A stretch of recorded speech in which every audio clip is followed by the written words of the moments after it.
بسم اللہ الرحمن الرحیم۔ السلام علیکم ناظرین، ابتدا کے ساتھ میں ہوں آپ کا میزبان سبوق سید۔ صبح بخیر ناظرین، رمضان المبارک کا مہینہ آتے ہی ہم سب لوگ اس جانب متوجہ ہو جاتے ہیں کہ اللہ تعالیٰ نے ہمیں کیا کیا احکامات دیے ہیں، اور خصوصاً رمضان المبارک کے مہینے میں ہم اس بات کا اہتمام کرتے ہیں کہ روزوں کے ساتھ ساتھ زیادہ سے زیادہ ہم قرآن کی تلاوت کریں، اور جو دینی شاعر ہیں ان کو زیادہ سے زیادہ ان احکامات پر ہم عمل کریں۔ اور ہماری یہ خواہش اور کوشش بھی رہتی ہے کہ اللہ تعالیٰ نے جس طرح ہمیں حکم دیا ہے ہم زیادہ سے زیادہ صدقہ اور خیرات کریں۔ عموماً ہم یہ دیکھتے ہیں کہ فطرانہ جو ہے اس پر بھی بہت زیادہ بات کی جاتی ہے، زکوٰۃ کے جو ایشوز ہیں ان پر بھی بہت زیادہ بات کی جاتی ہے۔ تو آج ہم نے اپنے پروگرام میں اس بات کا اہتمام کیا ہے کہ ہم علماء کرام سے یہ جانیں کہ ہمیں زکوٰۃ کس طریقے سے دینی چاہیے، صدقات اور خیرات کی کیا اہمیت ہے، اور جو فطرانہ ہے اس کے بارے میں ہم علماء کرام سے جانیں گے کہ اس کی دینے کا سب سے بہترین وقت کون سا ہے۔ عموماً ہم یہ دیکھتے ہیں کہ لوگ عید الفطر کی جو نماز ہوتی ہے اس سے پہلے فطرانے کی رقم غریب لوگوں کو دے رہے ہوتے ہیں۔ یہ اچھا ہے، لیکن کیا یہ وقت مناسب ہے؟ کیا اس وقت لوگ اپنے لیے کچھ خرید سکتے ہیں، کچھ اپنے لیے بہتر کر سکتے ہیں؟ تو زیادہ جو بہتر وقت ہے، عموماً علماء کرام بھی یہ بات کرتے ہیں کہ وہ یہ ہے کہ رمضان کے شروع ہوتے ہی آپ فطرانی کی رقم کسی کو دے دیا کریں، غریب آدمی کو، کسی مستحق کو، تاکہ وہ اپنے لیے کپڑے بنا سکے، رمضان اچھے طریقے سے گزار سکے، عید کی خوشیوں میں آپ کے ساتھ برابری کی سطح پر شریک ہو سکے، اپنے لیے اچھا پہناوا وہ اختیار کر سکے، اچھا ڈریس وہ بنا سکے۔ تو آج اسی موضوع پر ہم گفتگو کریں گے، اور ہمارے ساتھ موجود ہیں جناب حافظ غلام مرتضیٰ نقشبندی صاحب، مدرس ہیں جامعہ اسلام آباد میں، اور بہت شکریہ آپ یہاں تشریف لائے۔ ہمارے دوسرے انتہائی معزز مہمان ہیں جناب ڈاکٹر مفتی شکیل احمد صاحب، مدرس ہیں جامعہ محمدیہ اسلام آباد میں، بہت شکریہ مفتی صاحب یہاں تشریف لائے۔ ہمارے تیسرے مہمان ہیں جناب ڈاکٹر عبدالصمد شیخ صاحب، بین الاقوامی اسلامی یونیورسٹی اسلام آباد میں ٹیچنگ کے شعبے سے منسلک ہیں، بہت شکریہ ڈاکٹر صاحب آپ یہاں تشریف لائے۔ اور بارگاہ سید الکونین حضرت محمد مصطفیٰ صلی اللہ علیہ وآلہ وسلم میں گلہائے عقیدت پیش کرنے کے لیے ہمارے ساتھ موجود ہیں جناب محمد ارشد نقشبندی ہارونی صاحب، جو اسپین میں ہوتے ہیں اور یہاں پاکستان میں تشریف لائے ہوئے تھے۔ تو ہم نے ان سے گزارش کی کہ آپ ہمارے ہاں تشریف لائیں اور بارگاہ سید کونین صلی اللہ علیہ وسلم میں ہدیات پیش کریں۔ بہت شکریہ ارشد صاحب آپ یہاں تشریف لائے۔ حافظ صاحب، میں آپ سے گفتگو کا آغاز کروں گا۔ سب سے پہلے یہ بتائیے گا کہ یہ جو اسلام ہمیں بہت زیادہ اس بات پہ اصرار کرتا ہے، تاکید کرتا ہے کہ آپ نے صدقہ اور خیرات جو ہے اپنے آپ کو اس میں بہت زیادہ آپ نے حصہ لینا ہے، تو وجہ کیا ہے؟ بسم اللہ الرحمن الرحیم۔ سب سے پہلے سبوق صاحب آپ کا اور پاکستان ٹیلی ویژن کا شکریہ کہ آپ نے موقع دیا۔ اللہ رب العزت کا لاکھ لاکھ شکر ہے کہ اس خالق ارض و سما نے ہمیں ایک بار پھر ماہ رمضان کی برکتیں سمیٹنے کا موقع عطا کیا۔ آپ کو یاد ہوگا پچھلے پروگرام میں نے یہ عرض کیا تھا کہ اسلام صرف عبادات کا مذہب نہیں ہے۔ صحیح۔ اسلام چاہتا ہے کہ مسلمان دوسروں کو بھی اپنی خوشی میں شامل کریں، اور یہ اثار و قربانی، انس و محبت کا مذہب ہے۔ اس لیے شریعت نے، اسلام نے ہر موقع پہ یہ کوشش کی ہے کہ جہاں مالدار لوگ مسلمان اپنی خوشی مناتے ہیں وہاں وہ دوسروں کو بھی شامل کریں۔ یہی وجہ ہے کہ اسلام نے زکوٰۃ کا سسٹم رکھا، فطرہ جسے صدقہ فطر بھی کہتے ہیں، عطیات ہیں۔ تو یہ بار بار کیوں اس کا حکم دیتا ہے اسلام؟ تاکہ ان لوگوں کو بھی آپ ساتھ شامل کر سکیں۔ یہاں پہ میں ایک چیز بطور خاص عرض کرنا چاہوں گا۔ نبی صلی اللہ علیہ وسلم نے فرمایا کہ جب رمضان آتا ہے مسلمان عبادات کرتے ہیں، تراویح پڑھتے ہیں اور روزے رکھتے ہیں، تو یہ ساری عبادات آسمان اور زمین کے درمیان معلق رہتی ہیں۔ کب تک؟ جب تک مسلمان صدقہ فطر ادا نہیں کرتا۔ اچھا۔ اور نبی صلی اللہ علیہ وسلم نے صدقہ فطر کی فضیلت میں یہ بھی فرمایا کہ صدقہ فطر یہ جو انسان روزے کے دوران کوئی کمی کجی رہ جاتی ہے، کوئی لغو بات نکل جاتی ہے منہ سے، کوئی جو کمیاں رہ جاتی ہیں، یہ اس کو پورا کر دیتا ہے صدقہ فطر۔ اس سے ایک تو ان یتیموں کی، مسکینوں کی کفالت ہو جاتی ہے، دوسرا انسان اپنا بھلا کر رہا ہوتا ہے کہ جب وہ صدقہ فطر دیتا ہے۔ نبی صلی اللہ علیہ وسلم نے قسم اٹھا کے فرمایا تھا کہ میں قسم اٹھا کے کہتا ہوں کہ صدقہ دینے سے مال کبھی بھی کم نہیں ہوتا۔ دنیا کے کیلکولیٹر میں شاید وہ مال کم ہو جائے، لیکن اللہ کی بارگاہ میں وہ مال کبھی کم نہیں ہوتا۔ نبی صلی اللہ علیہ وسلم کی بارگاہ میں ایک صحابی آئے اور آ کے عرض کی، یا رسول اللہ میں بے روزگار بھی ہوں اور مفلس بھی ہوں، اور مجھے بتائیے میں کیا کروں۔ آپ صلی اللہ علیہ وسلم نے فرمایا کہ ضرورت کا جو سامان ہے آپ کے پاس اس کے علاوہ کچھ ہے؟ عرض کی ہاں یا رسول اللہ کچھ تو ہوگا. فرمایا وہ لے آئیں. جب وہ لائے تو آپ صلی اللہ علیہ وسلم نے بولی لگا دی. فرمایا کوئی ہے جو اس کا یہ سامان خرید لے؟ تو صحابہ نے بھاری رقم دے کے وہ سامان خرید لیا. اب جو رقم ملی نبی علیہ الصلوۃ والسلام نے فرمایا کہ یہ لو اور شہر سے کلہاڑا خرید کر لاؤ. وہ کلہاڑا لائے. آپ صلی اللہ علیہ وسلم نے اپنے مبارک ہاتھوں سے اس میں دستہ فٹ کیا. فرمایا جاؤ جنگل سے لکڑیاں کاٹ کے شہر میں فروخت کیا کرو، یہ تمہارا روزگار ہے. صحابی نے عرض کیا یا رسول اللہ یہ تو میرا روزگار ہو جائے گا، روزانہ کماؤں گا روزانہ کھا لوں گا، میں تو مفلس بھی ہوں، میرے اوپر تو قرضہ بھی ہے. آپ نے بڑی پیاری بات فرمائی. فرمایا میرے پیارے صحابی جب لکڑیاں فروخت کرو گے جو رقم ملے گی گھر جانے سے پہلے اس رقم میں سے تھوڑا سا صدقہ کر کے جانا، مفلسی بھی ختم ہو جائے گی، قرضہ بھی ختم ہو جائے گا. اللہ اکبر. تو معلوم ہوا صدقہ دینے سے مال کبھی کم نہیں ہوتا، بڑھتا ہے. صحیح. اچھا دیکھیں یہ بڑی اہم بات ہے کہ یہ شاید عام انسانی ذہن کے اندر جو تصور ہے نا برکت کا، یہ کبھی نہیں آ سکتے، کیونکہ برکت پیمانہ تو ہے لیکن یہ پیمانہ دکھائی نہیں دیتا کہ برکت کیسے آتی ہے. کہ کوئی آپ کہتے ہیں لوگ کہتے ہیں حلال کھائیں اس سے گھر میں برکت آتی ہے، تو وہ سمجھ نہیں پاتے کہ جب آپ اپنے آپ کو حلال کھاتے ہیں اور اللہ کے رسول صلی اللہ علیہ وسلم نے جو طریقہ بتایا اس کے مطابق آپ گزارتے ہیں تو اس کے نتیجے میں یہ ہوتا ہے کہ آپ کئی بیماریوں سے بچ جاتے ہیں، کئی پریشانیوں سے بچ جاتے ہیں، کئی تکلیفوں سے بچ جاتے ہیں. وہ جو تکلیفوں بیماریوں پریشانیوں سے بچنا ہے اس پیمانے کا نام برکت ہے. اب وہ پیمانہ ایک ایسا پیمانہ ہے کہ آپ کو دکھائی نہیں دیتا کہ آپ اس کو کیسے تولیں، کیسے پرکھیں اس کو، وہ تو ہے ہی ایسا پیمانہ نا. تو مفتی صاحب ڈاکٹر شکیل صاحب یہ تھوڑا سا بتائیے گا کہ یہ جو صدقہ فطر ہے جس کے بارے ہم بات کرتے ہیں، یہ بتائیں کہ یہ اصل میں اس کا معنی کیا ہے اور یہ کیوں دیا جاتا ہے؟ بسم اللہ الرحمن الرحیم. صدقہ فطر تو اصل میں یہ ہے کہ جو رمضان المبارک کے اندر انسان کے روزوں کے اندر جو کمی کوتاہی رہ جاتی ہے تو اسی کے مطلب کمی کوتاہی کو پورا کرنے کے لیے یہ صدقہ فطر جو ہے یہ واجب ہوا. اب یہ صدقۃ الفطر رمضان المبارک میں ادا کیا جاتا ہے اور پھر اسی طرح صدقۃ الفطر جو ہے یعنی یہ فطر افطار کے معنی میں ہوتا ہے، یعنی جس طرح ہم کہتے ہیں کہ روزے کے افطار کرنا، تو یہ فطر بھی اسی معنی کے اندر ہی ہوتا ہے. تو مطلب یہی ہوتا ہے کہ جو روزوں کے اندر کمی کوتاہی رہ جاتی ہے تو اس کے ادا کرنے سے وہ پوری ہو جاتی ہے. صحیح. باقی اس کی مقدار جو ہے وہ مختلف ہے. تو حدیث مبارک کے مطابق جو ہے صدقۃ الفطر اگر گندم سے ادا کیا جائے گا تو وہ نصف سا ہے، اور باقی سا کا کیا مطلب؟ جی میں عرض کرتا ہوں، اور نصف سا ہے. اور اگر کھجور سے ادا کیا جائے یا کشمش سے ادا کیا جائے یا جو سے ادا کیا جائے تو وہ پورا سا ہے. اب سا کی مقدار کتنی ہے تو نصف سا جو ہے یہ ہمارے یہاں تقریباً 2.25 کلو گندم بنتی ہے. صحیح. 2.25 کلو. اور اسی طرح اگر یہ پورا سا ہو تو یہ اس صورت کے اندر یہ 3.5 کلو جو ہے وہ بنتا ہے. تو اگر کھجور سے ہم ادا کریں گے یا اسی طرح کشمش سے ادا کرتے ہیں یا جو سے ادا کرتے ہیں تو پھر ہمیں 3.5 کلو یہ چیزیں ادا کرنی چاہیے یا ان کی قیمت ادا کرنی پڑے گی. صحیح. اور اگر جو ہے وہ گندم سے ادا کرتے ہیں تو گندم چونکہ اس دور کے اندر جو ہے وہ زیادہ مہنگی بھی تھی اور کم یاب ہوتی تھی تو اس لیے اس کی مقدار جو رکھے گی وہ نصف سا ہے. اور نصف سا جو ہے یہ 2.25 کلو ہے اور ہم یہ کہہ دیتے ہیں کہ اندازاً آپ 2 کلو کے اعتبار سے ادا کر دیں. تو 2 کلو جو گندم ہے آج کل کے اعتبار سے تقریباً وہ کم و بیش ریٹ ہے ملک کا، تو تقریباً 300 کے قریب وہ بنتی ہے. اور باقی جو ہے وہ 600 سے لے کے 750 تک جو ہم نے ایسٹیمیٹ لگایا ہے تقریباً اتنی اس کی جو ہے وہ آج کل مالیت بنتی ہے. اور کشمش جو ہے اس کے ریٹ کے اندر بہت زیادہ تفاوت ہے. تو مطلب ہے کہ وہ کم 600 سے شروع ہوتی ہے اور مطلب ہے کہ 1800 تک بھی جاتی ہے. تو اس اعتبار سے ہم نے کہا کہ 3500 اور اس سے زیادہ جو ہے 5500 تک جو ہے اس کا ریٹ تقریباً 3.5 کلو کا بن جاتا ہے. کھجور کے ریٹ کے اندر بھی بہت زیادہ تفاوت ہے. بعض کھجوریں تو بہت مہنگی ہیں جیسے مبرون ہے، عجبہ وغیرہ ہے، یہ 3000 کلو تک جاتی ہیں.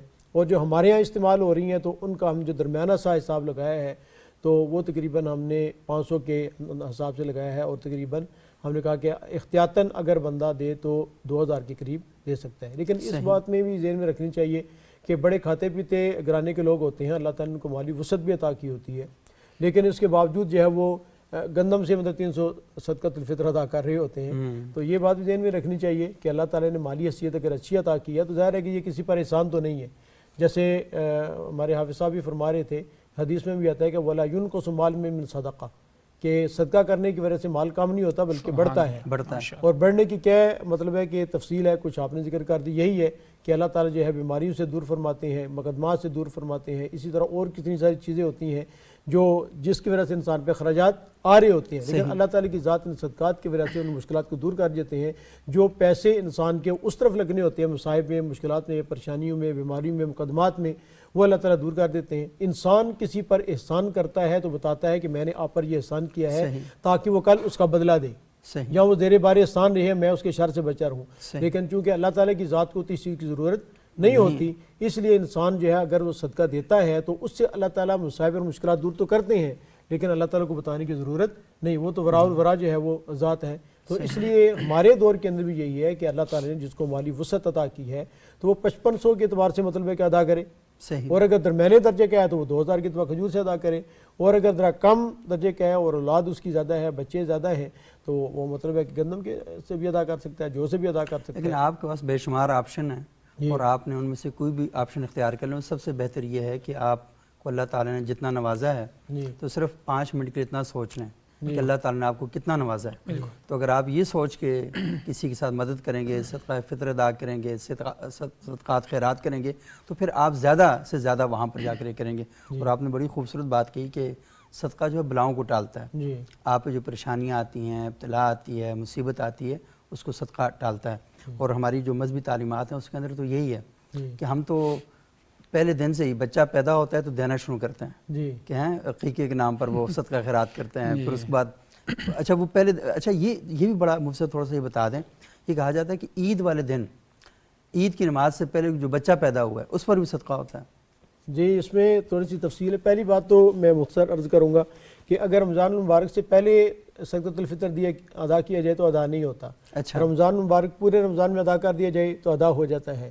عید الفطر جب ہو جاتی ہے تو اس کے بعد اگر ادا کیا جائے گا تو پھر وہ قضا ہوگا، ادا نہیں ہوگا. اس کا وقت جو ہے وہ جس وقت ہم روزہ بند کرتے ہیں آسانی کے لیے، تو عید الفطر کے دن یعنی عید کی جو رات ہوگی، عید کی جو رات ہوگی تو اس رات میں جس وقت صبح صادق ہوتی ہے، جس وقت روزہ بند کرنے کا ٹائم ہوتا ہے، وہ اصل وقت ہے صدقۃ الفطر واجب ہونے یا نہ ہونے کا. اگر اس وقت سے پہلے کوئی آدمی جو ہے وہ دنیا میں آ گیا، بچہ چاہے آدھا گھنٹہ پہلے ہی دنیا میں آ گیا، ایسے بھی خوش نصیب ہوں گے عید کی رات میں وہ اگر بچہ آ گیا تو اس کا صدقۃ الفطر بھی واجب ہوگا. اور جو بچہ جو ہے وہ اس کے بعد پیدا ہوگا اس پر جو صدقۃ الفطر نہیں ہوگا. اسی طرح مثال کے طور پر اگر کوئی مسافر ہے تو مسافر پہ صدقۃ الفطر تو نہیں ہے، لیکن اگر وہ مسافر مقیم ہو گیا، گھر آ گیا، لیکن آنے کا وقت یہی ہے جو میں نے وقت ذکر کیا، تو اس پر بھی صدقۃ الفطر جو ہے وہ واجب ہوگا. یعنی آپ یہ کہہ رہے ہیں کہ چاند رات عید کی رات، چاند رات سے لے کر آپ جو عید کی نماز تک ہے اس دوران صدقۃ الفطر واجب ہو جاتا ہے اور آپ نے اس کو دینا ہے. لیکن بعض علماء، ڈاکٹر عبدالسمد شاہ صاحب یہ والی بات بھی کرتے ہیں کہ آپ رمضان شروع ہوتے ہی فطرانے کی رقم دے سکتے ہیں، کیونکہ آپ نے بہرحال کسی کو دینا ہے، اور وہ جس کو دینا ہے وہ غریب ہوگا نا. وہی لازمی تھوڑی ہوگا کہ آپ کسی امیر آدمی کو دیں گے، غریب کو دیں گے. اور غریب نے اس صدقۃ الفطر سے اپنی ضروریات پوری کرنی ہے. تو ضروریات اس کی یہی ہیں کہ رمضان کے مہینے میں اس کو چاہیے، اس نے عید کے لیے اپنے کپڑے تیار کرنے ہیں، باقی چیزیں بچوں کے لیے کچھ چیزیں تیار کرنی ہیں. تو پھر کیا بہترین وقت ہوگا؟ بسم اللہ الرحمن الرحیم. شکریہ سبوق صاحب اور رمضان کی اس ٹرانسمیشن کا. آپ سے ہم نے جو کلیکشن جو پوائنٹ مقرر کیے جو حضرت ابو ہریرہ کی روایتیں بخاری مسلم میں، وہ تو یہ کہ آپ نے آخر کے دنوں میں جو آخر کے 3 دن تھے اس ٹائم آخر کے دنوں میں وہ مقرر کیا گیا. اور وہ تو یہ اس سے کچھ علماء تحدید کرتے ہیں کہ چونکہ فطر کا مطلب افطار، اور جب روزے مہینہ ختم ہونے جا رہا ہے تو چونکہ روزوں کے اندر جو کمیاں کوتاہی رہ جاتی ہیں تو وہ کمپنسیٹ ہو جاتی ہیں اس کے ساتھ. تو یہ کلیکشن ایک پوائنٹ ہے. اس سے اگر لفظی ایک اگر آپ استنباط کریں گے یا جو منصوص سے جو چیز نکلتی ہے وہ تو یہی ہے کہ، لیکن اس سے یہ قطعاً یہ حتمی نہیں کہا جا سکتا کہ جو یہی اس کا، کیونکہ یہ کلیکشن پوائنٹ تھا اور لوگوں کے پاس اختیار تھا. ہو سکتا ہے کئی لوگ تھے جنہوں نے اس سے پہلے بھی دے دیا ہوں. یہ تو اس میں میرا خیال ہے کوئی مذائقہ نہیں ہے. بہتر یہ کہ آخر وقت میں دیا جائے، عید سے جو پہلے کا وقت ہوتا ہے نا، آخری 2-3 دن. اور بظاہر ایسا لگتا ہے کہ اس کے اندر جو ہے وہ، کیونکہ جو روایت ہیں غالباً اس کے اندر الفاظ فإنما هي طعمة للمساکین، کہ یہ مساکین کے لیے کھانے کا سبب ہے. تو عید کا ایک موقع ہوتا ہے کہ روزے میں تو ایک فقر اور یہ چیزیں ہوتی ہیں، ہر مسلمان کو اس آزمائش سے دوچار کیا جاتا ہے اللہ کی طرف سے.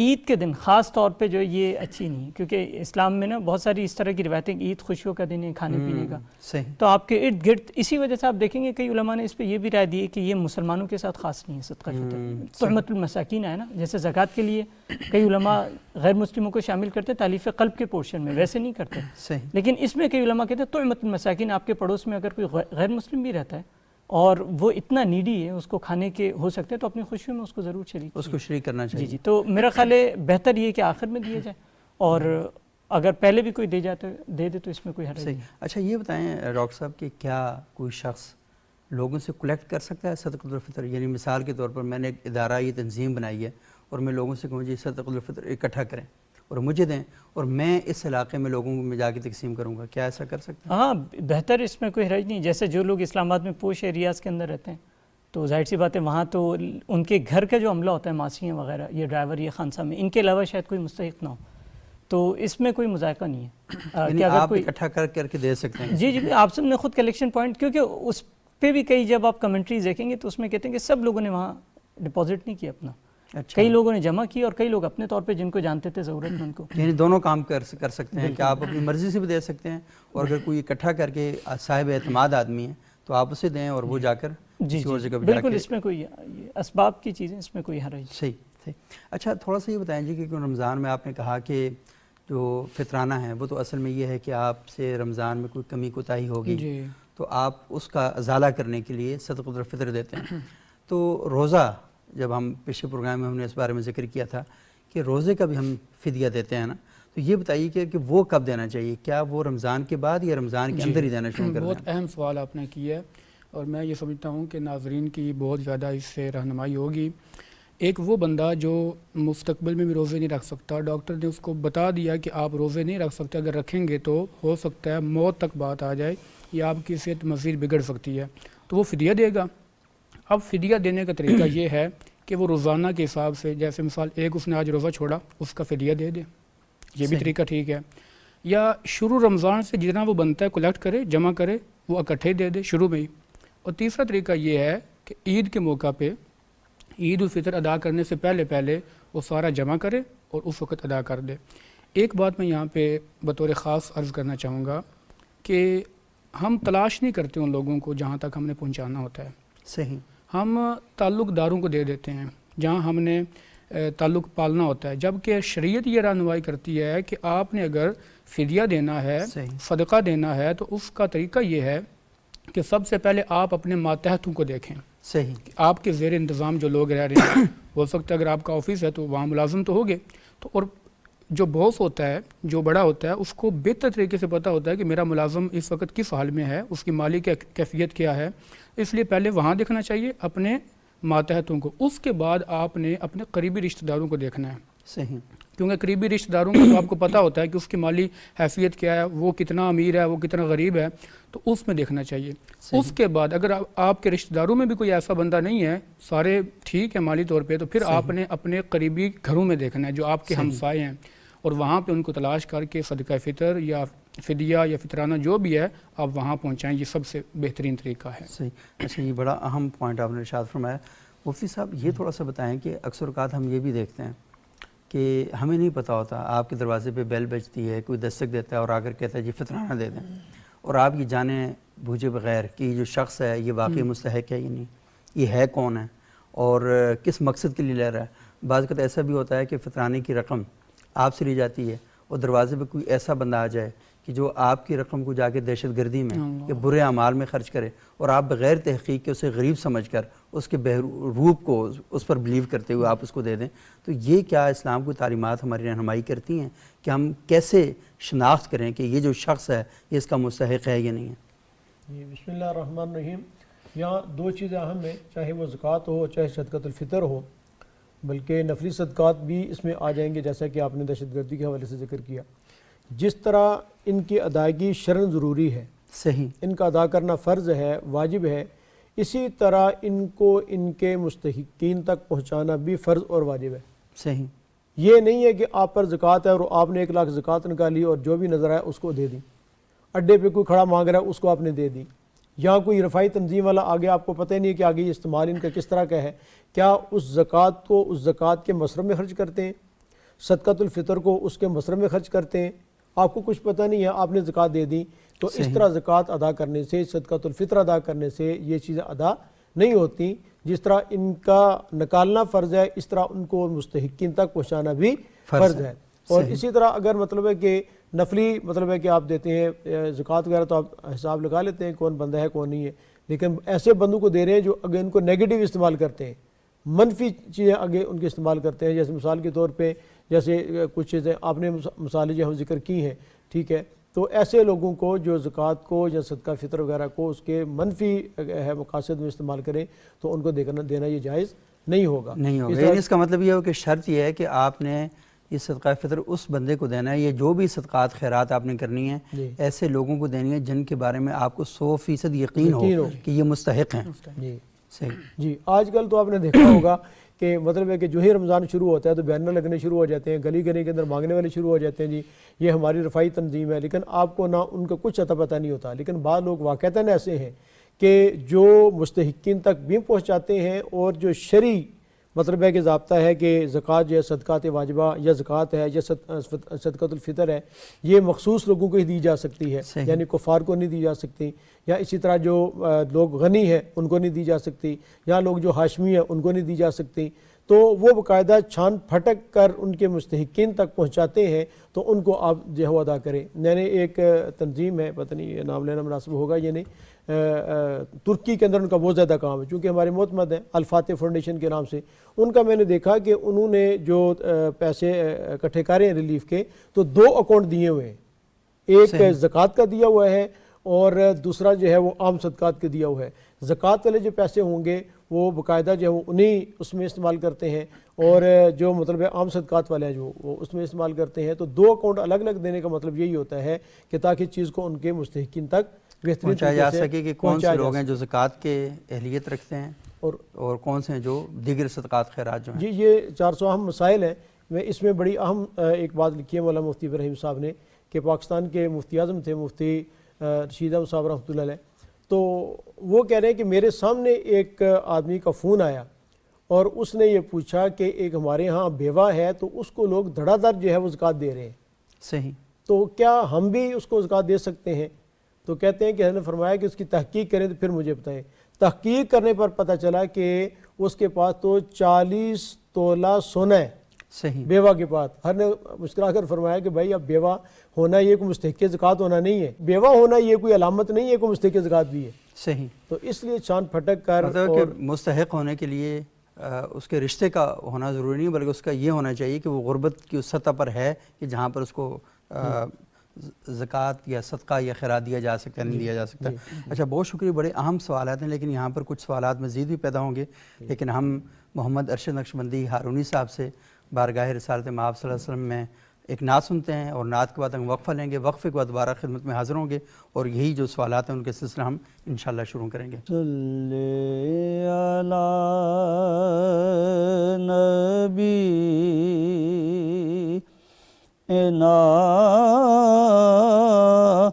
صلی علی محمد، تیری جالیوں کے نیچے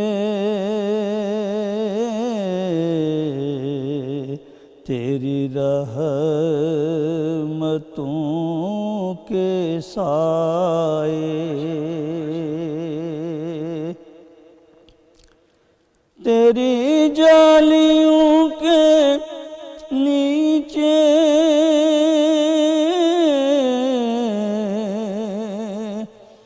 تیری رحمتوں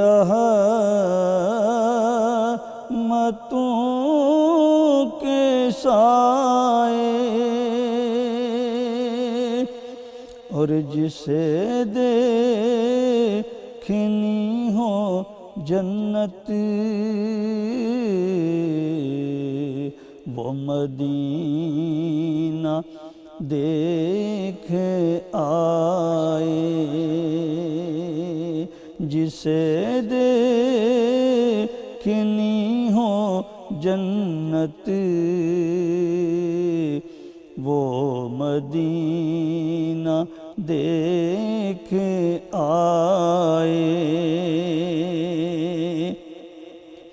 اور طیبہ کو جانے والے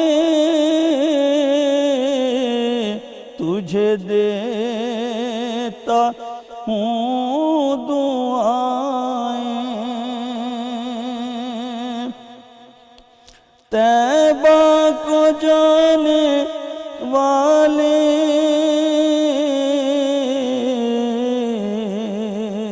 تجھے دیتا ہوں دعائیں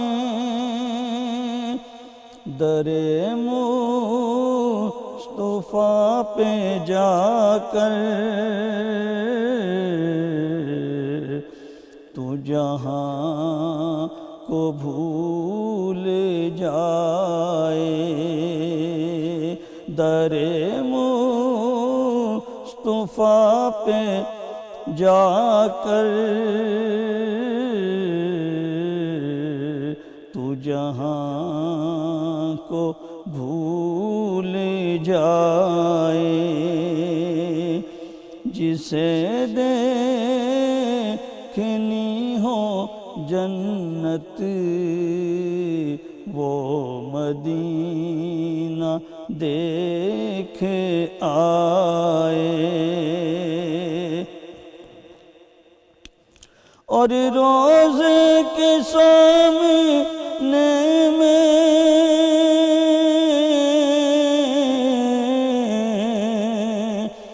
یہ دعائیں مانگتا تھا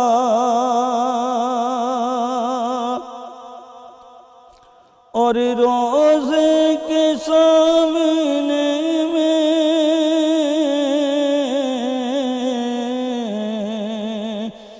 یہ دعائیں مانگتا تھا میرا دم نکل تو جائے یہ سما بدل نہ جائے اور جسے دیکھنی ہو جنت وہ مدینہ دیکھ آئے تیری جالیوں کے نیچے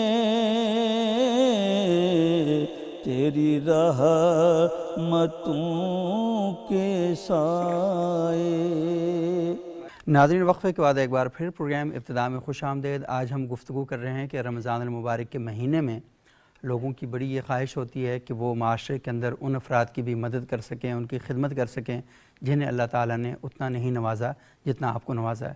رمضان کا مہینہ یہ ہماری ساری زندگی اصل میں ایک امتحان ہے، اور اس امتحان میں ہم نے سرخرو اس طریقے سے ہونا ہے کہ ہم نے اللہ تعالیٰ نے جو احکامات دیے ہیں ان احکامات کے مطابق اپنی زندگیوں کو گزارنا ہے، اور ان احکامات میں صدقات، زکوٰۃ، خیرات اس کے احکامات بھی ہیں، اور ہم نے علماء اکرام سے آج یہ جاننے کی کوشش کر رہے ہیں کہ وہ بتائیں کہ زکوٰۃ کے مستحق کون ہیں، صدقات کے، خیرات کے مستحق کون ہیں، اور بڑی اہم اور بڑی دلچسپ قسم کی جو گفتگو ہے وہ یہاں پر چل رہی ہے۔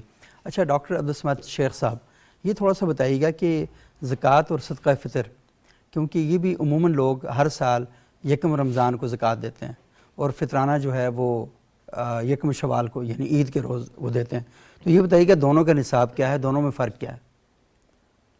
بسم اللہ الرحمن الرحیم۔ صدقہ فطر کے حوالے سے تو نصاب کی تو کوئی ایسی قید نہیں، اگر صاحب حیثیت آدمی ہے کوئی بھی جو طاقت رکھتا ہے اور اس نے روزے رکھے۔ ایک تو مفتی صاحب نے بتایا نا کہ اتنی کشمش اتنا نہیں، یہ تو صدقہ فطر کا نصاب ہے نا، صدقہ فطر اتنا دینا، سا دینا یا نصف سا دینا، صحیح، جو بھی اس کا مقدار ہے۔ لیکن جو بھی اس کے لیے یہ نہیں ہے کہ اس شخص کے پاس 7 تولہ یا 6 تولہ یا اس طرح کی کوئی تحدید شریعت میں موجود نہیں ہے۔ تو جو شخص روزے رکھتا ہے اور صاحب حیثیت ہے اتنی دے سکتا ہے جو مقدار بتائی گئی ہے، تو وہ صدقہ فطر دے گا۔ اور جیسا کہ میں نے کہا صدقہ فطر کے حوالے سے اگر یہ طعمۃ المساکین ہے، اگر آپ کے ارد گرد کوئی ضرورت مند غیر مسلم لوگ بھی بستے ہیں تو ان کو بھی دیے جا سکتے ہیں، اگر آپ کے پڑوس میں آگے پیچھے لوگ ہیں۔ صحیح۔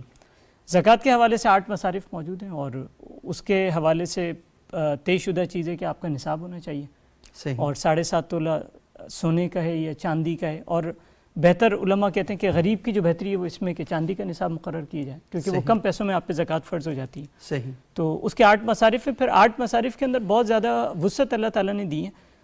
شاہ ولی اللہ رحمۃ اللہ علیہ یا دیگر ہمارے زمانے میں بہت سارے اس طرح کے لوگ ہیں کہ جو یہ کہتے تھے کہ اس کے اندر کچھ ایسی چیزیں، مثلا فی سبیل اللہ کا ایک مصرف ہے، ایک زمانے میں اس کی تحدید جہاد کے ساتھ ہوتی رہی، لیکن اگر امام مالک کو دیکھیں گے تو امام مالک کہتے ہیں نہیں، اس میں تو سبل اللہ کثیر ہے، اس میں بہت زیادہ وسعت ہے، تو فقراء، مساکین، ایون تالیف قلب کا ایک پورشن اس میں دیا گیا۔ ہمارے زمانے میں اگر غیر مسلم بستے ہیں تو زکوٰۃ اگر مسلمان موجود نہ ہوں اور غیر مسلم ایسے بستے ہیں کہ ان کو تالیف قلب کے لیے، اس کی مثال یہ دیے جا سکتا ہوں، یہ دبئی وغیرہ میں مسئلہ ڈسکس ہوا ابن بھئی اور دیگر لوگوں نے، کہ وہاں جو ہندو ورکرز ہوتے ہیں تو دبئی میں تو ہو سکتا ہے جو لوکل ایمریٹس کا ہو اس کو شاید زکوٰۃ کی ضرورت نہ ہو، تو وہ کہتے ہیں کہ ہمارے ورکر کو ہم دے سکتے ہیں، تو تالیف قلب کے لیے ان کے کئی علماء نے فتویٰ دیے کہ آپ ان کو دیں زکوٰۃ۔ صحیح، تو زکوٰۃ تو بہت وسعت ہے اس کے اندر، اور اس کا طے شدہ ایک مقرر نصاب ہے، وہ سال اس پہ گزرے گا تو اس پہ وہ آپ زکوٰۃ فرض ہوگی، اور اس کے اندر جو 8 مصارف ہیں موجود ہیں۔ وہ 8 مصارف کیا ہیں؟ اس کے اندر پہلا ایک آ جاتا ہے فقراء آ جاتے ہیں، صحیح، مساکین آ جاتے ہیں، جو عاملین علیہ، جو کلیکشن کے لیے آپ نے جو ایک سسٹم ایک کیا ہے، صحیح ہے، ٹیکس جو بھی ایک سسٹم گورنمنٹ نے آرگنائز کی ہے، عاملین اس کا جو امپلائی ہوتا ہے وہ آ جاتا ہے۔ وفر رقاب، گردن آزاد کرنے میں، گردن آزاد کرنے کا جو ریلیونٹ چیزیں جو آپ نے پچھلے پروگرام میں ہم نے ڈسکس کی تھی، یہ جو غلاموں کو آزاد کرنا یا قیدیوں کو آزاد کرنا، قیدیوں کو آزاد، ایگزیکٹلی، تو اس پہ گورنمنٹ کو کام کرنا چاہیے ضرور، یا پھر فلاحی ادارے اس پر آ گئے اور کر بھی رہے ہیں بہت سارے ادارے کہ جو چھوٹے چھوٹے کمپنسیشنز ہوتی ہیں یا فائن ہوتے ہیں 10-10 20-20 ہزار کے لیے لوگ 10-10 20-20 سال جیلوں میں، تو یہ ایک زکوٰۃ کا مصرف ہے۔ وفر رقاب والغارمین فی سبیل اللہ، لوگ خسارے میں آ جاتے ہیں، صحیح ہے، حلال تجارت کرتے ہیں، سب اپنے ضابطے ہیں، لیکن ایک دم بندہ بینکرپسی کی طرف چلا گیا، اس میں آپ دیکھیں گے اس میں بڑی وسعت، ابن قیم وغیرہ دیکھیں سیلاب آیا تو لوگ بہت زیادہ امیر تھے، کروڑپتی تھے، لیکن وہ اچانک سے اس نے ساری اب اس کے اندر مزے کی بات یہ کہ ابن قیم وغیرہ جو ہیں وہ یہ رائے رکھتے ہیں کہ یہ جو غارمین فی سبیل اللہ ہے نا، اس کے اندر صرف یہ نہیں کہ اس کو 20,000 روپے دینے ہیں یا 30,000، وہ کہتے ہیں یہ ڈیپینڈ کرتا ہے کہ ہر شخص کی حیثیت کے حساب سے، ایک آدمی ہے وہ اس کی ماہانہ آمدن 10-15 لاکھ روپے تھی، تو اس کا جو نارملائزیشن کا جو پروسیس ہے وہ شاید 1.5-2 لاکھ منیمم، اور ایک آدمی جس کی آمدنی 70-80 ہزار تھی تو 20-30 ہزار پہ اس کو قانع کیا جا سکتا ہے، یعنی اس کا جو لائف سٹینڈرڈ پہلے سے تھا اس کے مطابق آپ نے کم از کم پورا تو نہیں آپ کر سکتے اس کو، لیکن کوشش کریں گے، تو وہ آپ کہتے ہیں یہ غارمین فی سبیل اللہ میں بہت زیادہ وسعت ہے، اور اس کی پریسیڈنٹس انالوگز موجود ہیں شریعت اسلامیہ کے اندر، والغارمین فی وفی سبیل وابن السبیل، مسافروں کے لیے، مسافر جو ہاں، پھر اسی طرح سبیل اللہ ایک خاص مصرف ہے جس کو جہاد سے عام طور پہ دیکھیں گے کہ پہلی دوسری صدی میں اس کی تعبیر جہاد سے رہی ہے عام طور پہ، لیکن امام مالک رحمۃ اللہ نے پہلی مرتبہ یہ کہا تھا کہ سب اللہ کثیر ہے، تو یہ جو مصارف ہیں یہ بنیادی طور پہ زکوٰۃ کے حوالے سے مختص۔ تو آپ یہ دیکھیں گے فقیر اور مسکین کے بارے میں کہ اس کی تحدید کیا ہے، بہت زیادہ آپ کو اس میں آرام ملیں گے مفسرین کہ مسکین کون ہے، فقیر کون، ایون کچھ لوگوں نے یہ بھی کہا کہ مسکین ہوئے جو مسلمانوں کا اور فقیر جو ہے غیر مسلموں کا، اس طرح کی آرا بھی اس کے اندر موجود ہے۔ تو بہرکیف زکوٰۃ کے اندر بہت زیادہ وسعت ہے، اور ہمارے زمانے میں یہ جو چیز تھی کہ مساجد پہ زکوٰۃ نہیں دی جا سکتی جو کہ یہ معاشرے کی ضرورت ہے، تو جو تعبیر ہے نئی شاہ ولی اللہ اور ان کے بعد، شاہ ولی اللہ تو 200 سال 250 سال ہو گئے، قرضاوی صاحب تو یہ دیگر ہمارے جو معاصرین تھے بڑے علماء اکابر امت کے، انہوں نے کہا کہ مساجد پہ بھی زکوٰۃ دی جا سکتی ہے، یہ سبیل اللہ اور اس طرح کی چیزیں۔ اسی طرح میڈیا ہاؤسز اگر کوئی دعویٰ کے جیسے میڈیا ہاؤسز کو اسٹیبلش کر رہا ہے دعوتی نقطہ نظر سے، اس کے لیے بھی یہ چیز مصرف دی جا سکتا ہے، کیونکہ آپ کو پتہ ہے چیریٹی جو اس کا بہت مین جو سورس ہے ہمارے یہاں مسلمان میں وہ زکوٰۃ ہے، تو اس لیے جو بڑے بڑے کام کیے جا سکتے ہیں امت کی فلاح کے لیے یہ پیش نظر ہے، اس میں زکوٰۃ کی کہیں نہ کہیں ایڈجسٹمنٹ ہو سکتی ہے، آپ وہ کر سکتے ہیں وہاں پہ۔ اچھا آپ سب یہ بتائیے گا کہ قرآن میں جب ہم یہ پڑھتے ہیں کہ اللہ تعالیٰ کہتے ہیں اقامت الصلاۃ و ایتاء الزکوٰۃ، نماز قائم کرو اور زکوٰۃ ادا کرو، تو ادا کرنے کا مطلب تو بڑا گہرا ہے جی، وہ اس باب میں بھی کہ زکوٰۃ دو نہیں ادا کرو، دونے کا مطلب یہ نا کہ آپ نے دے دیا کسی کو، ادا کرنے میں یعنی آپ نے ہر صورت میں دینی ہے، تو دینے کے لیے مستحق کا ہونا بہت ضروری ہے، بالکل، یعنی آپ کی جیب سے جو رقم نکل رہی ہے یہ ہم نے آپ کی جیب میں کسی کو دینے کے لیے ڈالی ہے، یہ آپ کی اپنی ہے ہی نہیں ہے، یہ کسی اور کی تھی جو آپ کی جیب میں پڑی ہوئی ہے، آپ کو ہم نے امین بنایا، آپ جائیں اس کو ڈھونڈیں بالکل کہ کس کے لیے ہم نے آپ کو امین بنایا، تو جا کے اس کو ادا کریں۔ تو جب ہم بعض اوقات یہ دیکھتے ہیں کہ زکوٰۃ ادا کرتے ہوئے بھی ہم اس بات کا خیال نہیں رکھتے، جس طرح فطرانہ ادا کرتے ہوئے خیال نہیں رکھتے کہ بھائی کوئی بندہ ہے جو بھی مانگ رہا ہے جی یہ زکوٰۃ دیتے ہیں جی، ہم اٹھ کے زکوٰۃ اس کو دے دیتے ہیں، جی تو اس کے لیے جو پروسیس ہے دینے کا یہ کیا ہونا چاہیے؟ بسم اللہ الرحمن الرحیم. زکوٰۃ کے حوالے سے بھی میں نے ایک نقطہ پہلے بیان کیا تھا کہ سب سے پہلے اپنے قریبی رشتہ داروں میں دیکھا جائے گا. اس کا صحیح. فائدہ کیا ہوگا بھلا؟ باہر بھی تو آپ نے دینی ہے. اپنے رشتہ داروں میں فائدہ یہ ہوگا کہ ایک تو آپ کو زکوٰۃ دینے کا ثواب ملے گا، دوسرا آپ کو صلہ رحمی قائم کرنے کا ثواب اس ملے کا گا. ثواب بھی ملے گا. 2 ثواب ملیں گے. ایک بات. دوسرا، زکوٰۃ میں اور صدقہ فطر میں کو تھوڑا سا فرق بھی ہے. زکوٰۃ یہ ہے کہ آپ تاخیر بھی ہو سکتی ہے، کوئی مسئلہ نہیں ہے. صحیح. اگر وقت اوپر چلا گیا تو آپ پھر بھی دے سکتے ہیں، جبکہ صدقہ فطر کیا ہے کہ آپ نے اس کی قید ہے کہ ہاں، آپ اس نے کی اس وقت قید ہے. میں دینا ہے. پھر زکوٰۃ جو ہے یہ نصوص قطعی سے ثابت ہے، یہ فرض ہے، صحیح. جبکہ صدقہ فطر جو ہے وہ واجب ہے. تو یہ ہے کہ آپ اپنے رشتہ داروں پہ دیکھیں جو مستحق ہے اس کو زکوٰۃ دیں. اور نبی صلی اللہ علیہ وسلم نے صدقہ کے بارے میں سیدہ عائشہ صدیقہ رضی اللہ تعالی عنہا سے فرمایا کہ عائشہ، انسان کا مال وہی ہے جو اس نے کھا لیا، صحیح. جو اس نے پہن کے بوسیدہ کر دیا اور جو اس نے آگے بھیج دیا. اب آگے بھیج دیا یہ کیا مطلب ہے؟ تو آپ صلی اللہ علیہ وسلم نے فرمایا کہ جو اس نے صدقہ دے دیا. اللہ رب العزت نے قرآن حکیم میں ارشاد فرمایا، من ذا الذی یقرض اللہ قرضا حسنا. کون ہے جو اللہ کو قرض حسنا دے؟ اب اللہ کو کون سے قرضے کی ضرورت ہے؟ کائنات کو تخلیق کرنے والا رب ہے، ہمیں مال دینے والا رب ہے، تو اللہ کو کوئی قرضے کی ضرورت نہیں ہے. صحیح. اصل میں اللہ تبارک و تعالیٰ چاہتے یہ ہیں کہ میرا بندہ جب میری راہ میں خرچ کرے گا تو میں اس کو ریوارڈ دوں گا، اس کو انعام دوں گا، دنیا کے اندر بھی اور آخرت کے اندر بھی. اور آپ یقین کریں کہ صدقہ اس کا جو اجر ہے نا وہ قرآن میں 700 گنا تک بیان کیا گیا ہے. بلکہ 700 گنا کے بعد اللہ نے یہ بھی فرمایا واللہ یضاعف لمن یشاء. اللہ تعالیٰ جس کے لیے چاہے اس میں اور اضافہ کر دے. ایک تو 700 گنا بیان کر دیا گیا نا، پھر فرمایا کہ اللہ تعالیٰ چاہے تو اس میں اور بھی اضافہ فرما سکتا ہے. تو اس لیے زکوٰۃ میں، صدقہ و خیرات میں ہمیں بڑی احتیاط برتنی چاہیے. جیسا کہ علامہ صاحب بھی فرما رہے تھے کہ جیسے زکوٰۃ نکالنا ضروری ہے ایسے ہی پہنچانا بھی ضروری ہے. پہنچانا بھی ضروری ہے. ہاں، ہر راہ میں جاتے ہوئے بندے کے ہاتھ میں زکوٰۃ یا یہ چیزیں نہیں دے دینی چاہیے، بلکہ جانچ پڑتال کر کے مستحق تک پہنچانی چاہیے. مطلب جو سڑکوں پہ کھڑے ہوئے بیگرز ہیں، وہ جو چوکوں میں چوراہوں میں کھڑے ہو جاتے ہیں، ان کو یہ کہنا کہ چلو آپ کو زکوٰۃ دے دی، آپ کو فطرانہ دے دیا، یہ کوئی طریقہ نہیں ہے. صحیح. اچھا، اس کے اندر ایک اور بات ہی بڑی اہم ہے جی کہ جب ہم یہ زکوٰۃ دے رہے ہوتے ہیں یا صدقہ دے رہے ہوتے ہیں تو ہمارے ہاں بہت سے ایشوز میں مطلب ایک بڑا پرابلم جو ہمارے سامنے ہمیں دکھائی دیتا ہے وہ یہ ہے کہ جب ہم کہتے ہیں ادا کر دیں تو ادا کرتے ہوئے بعض اوقات وہ جو پہلے میں نے فطرانے کے باب میں کہا تھا کہ وہاں پر بھی کوئی تنظیمیں آ جاتی ہیں، کچھ ادارے آ جاتے ہیں، تو اس کا کیا پروسیس ہوگا؟ کیونکہ آپ نے تو ایک مستحق کے جیب میں ڈالنا ہے، تو تنظیموں کو دینا، اداروں کو دینا، وہ کیسا ہے؟ جی، میں نے اس سلسلے میں پہلے بھی کچھ عرض کیا اور دوبارہ بھی عرض کرتا ہوں کہ جو تنظیمیں ہوتی ہیں تو ہر تنظیم ایسی نہیں ہوتی جو قابل اعتماد ہو، ٹرسٹیبل ہو، اس پر اعتماد کیا جا سکے. اور صدقہ، اور چاہے صدقہ نافلہ بھی ہو، نفلی صدقات بھی ہوں، تو اس میں بھی دیکھنا پڑے گا کہ لگاتے کہاں ہیں. صحیح. اور اگر جو ہے وہ صدقات واجبہ ہیں جس میں زکوٰۃ اور صدقۃ الفطر خاص طور پہ اہم ہے، تو ان کے اندر بھی ہمیں چھان پھٹک تو کرنی پڑے گی کہ جن کو دے رہے ہیں کیا وہ آگے کہاں لگاتے ہیں. صحیح. کیا آگے وہ مستحقین کو تلاش کر کے ان تک پہنچاتے ہیں یا کئی متفقہ کا جو ہے وہ کہیں بھی. تو یہ تعیین کرنا، یہ صرف اور صرف جو ہے وہ آپ کے قابل اعتماد جو لوگ ہوں گے ان کو آپ دیں. اس میں مجھے قرآن پاک دیکھیں بالکل کلیئر ہے، جیسے ابھی ڈاکٹر صاحب نے فرمایا کہ جو اللہ تعالیٰ کہتے ہیں وَإِذَا أَخَذْنَا مِيثَاقَ بَنِي إِسْرَائِيلَ لَا تَعْبُدُوا إِلَّا اللَّهَ وَبِالْوَالِدَيْنِ إِحْسَانًا وَذِي الْقُرْبَى وَالْيَتَامَى وَالْمَسَاكِينِ وَابْنِ السَّبِيلِ وَالسَّائِلِينَ وَفِي الرِّقَابِ وَأَقَامَ الصَّلَاةَ وَإِيتَاءَ الزَّكَاةِ. یعنی پورا پروسیس بتا دیا کہ آپ نے کس کس کو دینا ہے. تو میرا خیال یہ ہے کہ وہ سٹارٹ تو اپنے گھر سے ہوتا ہے، آپ کے گھر میں، آپ کے پڑوس میں، آپ کے قرب و جوار میں. تو سسٹم کیسا خوبصورت قائم ہو رہا ہے سبحان اللہ کہ آپ اپنی جگہ پر ہی اپنی سوسائٹی کو سٹرونگ کر رہے ہیں، اس کو معاشی طور پر بھی اور روحانی طور پر بھی. تو یہ کتنا جی آپ میں اس میں ایک بات شامل کرنا چاہتا ہوں کہ اگر یقین کریں ہر بندہ اپنی ایمانداری سے جو اس کا صدقہ فطر بنتا ہے، جو اس کی زکوٰۃ بنتی ہے، وہ پوری ایمانداری سے ادا کرے اور جو اس کے ارد گرد ہیں ان کو دے، تو میں یہ سمجھتا ہوں کہ عید کے موقع پہ کوئی ایسا بندہ نہیں ہوگا جو خوشی میں شامل نہ ہو سکے. کوئی ایسا نہیں ہوگا جو نئے کپڑے کو بغیر ہو. ہر شخص خوشی میں شامل ہو سکتا ہے.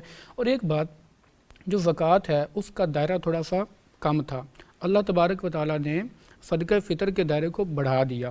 اب زکوٰۃ کا کیا ہے کہ جس کے پاس 7.5 تولے سونا اور چاندی 52 تولے، وہ سال پورا گزر جائے پڑی ہے، اس کے مقدار کے برابر جو پیسہ پڑا ہے پھر وہ دے سکتا ہے، پھر وہ صاحب نصاب ہے.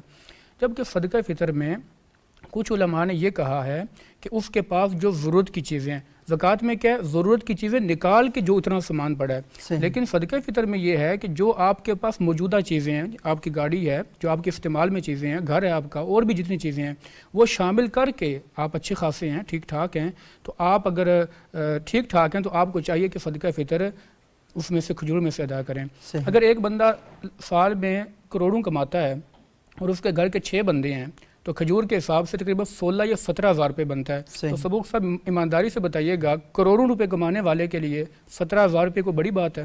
کوئی نہیں ہے، بالکل۔ اس 17 ہزار سے جب وہ ایمانداری سے کسی کو دے گا تو وہ لوگ بھی جو یہ تو اس کے اپنے اندر ضمیر کی آواز ہے ضمیر نا، کی آواز، اپنے ضمیر کی عدالت میں خود کو اس کے ٹیڑے میں کھڑا کرے اور وہاں سے جی، جا کر پوچھے کہ وہ اس نے کس طریقے سے کرنا ہے وہاں پہ۔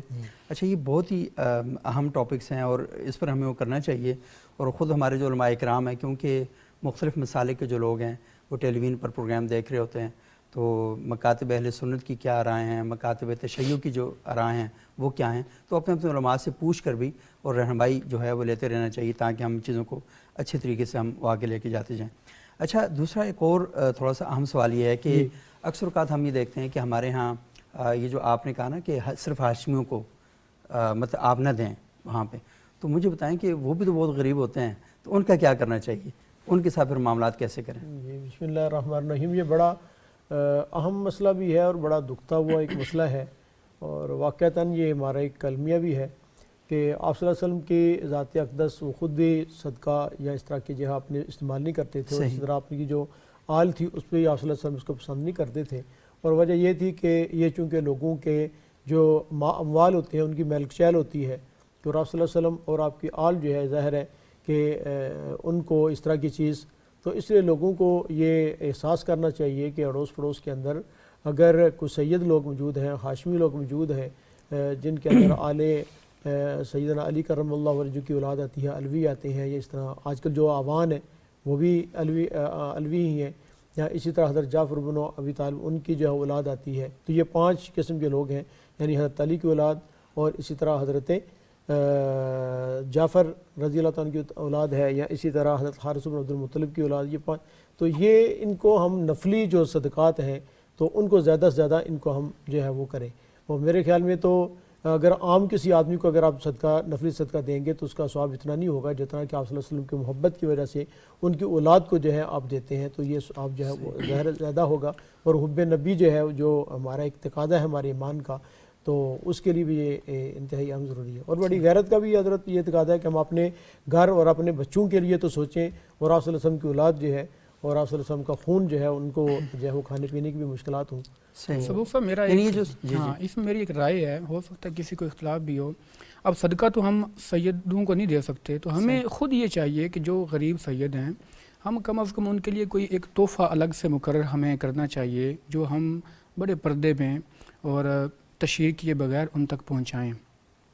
صحیح، یہ نومینیٹ کرنا ضروری نہیں ہے کہ ہم آپ کو صدقہ دے رہے ہیں، آپ نہ ان کو صدقہ نہ دیں، لیکن ایک الگ سے ان کے لیے تحفے کا یا ہدیے کا سسٹم ہونا چاہیے جو آپ ان تک پہنچائیں، اور یہ علماء کو سوچنا چاہیے کہ وہ اب سید یعنی ہم سڑکوں پر نہیں آ مقامی سکتے۔ سطح پر کوئی مساجد کی سطح پر یہ ہاں کر سکتے جی، ہیں کہ آپ کو پتہ ہے کہ پردے وہاں میں پر وہاں ایک تک ایسا پہنچائے نظام جو ہے وہ قائم کیا جا سکتا ہے۔